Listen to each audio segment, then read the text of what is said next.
This is a parasite. It doesn't create its own energy. Instead, it survives by latching onto a host and siphoning its vital energy.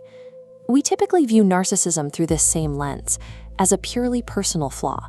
We see a selfish partner or an arrogant manager and call it a character defect.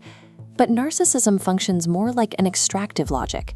It is a set of rules for survival that prioritizes the accumulation of resources, validation, status, and control over the health of the surrounding system.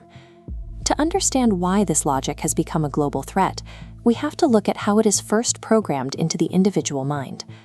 This programming often begins with a systemic failure of early empathy. When a child isn't reflected back by their caregivers, they are left with a fragmented identity and a deep sense of internal shame. To bridge that void, the psyche constructs a grandiose false self. This self is an idealized image that requires constant outside attention to remain stable. The STIN model, status pursuit in narcissism, maps this flow. An internal void triggers a pursuit of status, extracting validation from a host. It's a one-way transaction, draining the host to inflate the false self. Individual exploitation provides the blueprint for how larger, collective systems organize themselves to extract resources from the general public. When this logic moves into the family unit, it transforms a supportive group into a hierarchy designed to serve a single ego. The family no longer exists for mutual growth, but to maintain a specific image. Children in these systems are often objectified. The golden child is trained to be a perfect extension of the parent's facade. Conversely, the scapegoat is used as a container.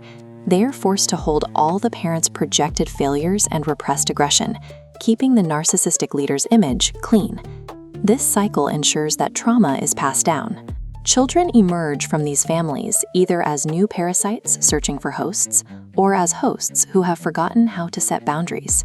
The same extractive logic scales up to our institutions. When a bureaucracy becomes narcissistic, it stops serving the public and begins prioritizing its own status and self-preservation.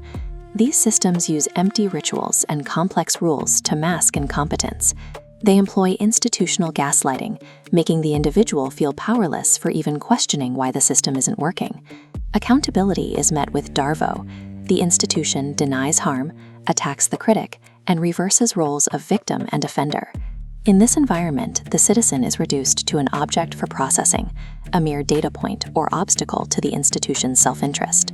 Once institutions lose their empathy, it becomes easier to justify larger forms of exploitation that target the entire planet. At the state level, this manifests as collective narcissism. Regimes demand constant validation for their nation's greatness, often using manufactured victimization to justify aggressive expansion. Philosopher Michel Serres argued this parasitic logic is a form of noise, a disruption forcing its way into a relationship to take what it hasn't earned.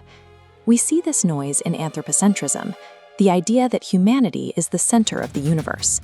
This ideology frames the entire natural world as an outgroup, whose only purpose is to serve human needs.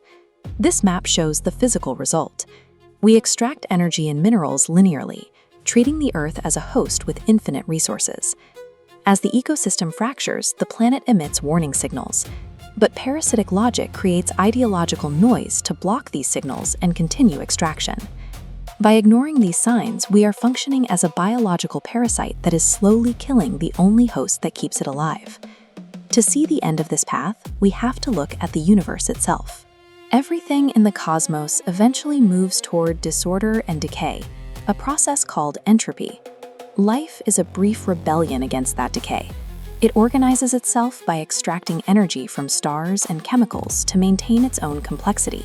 It builds order by taking from the environment.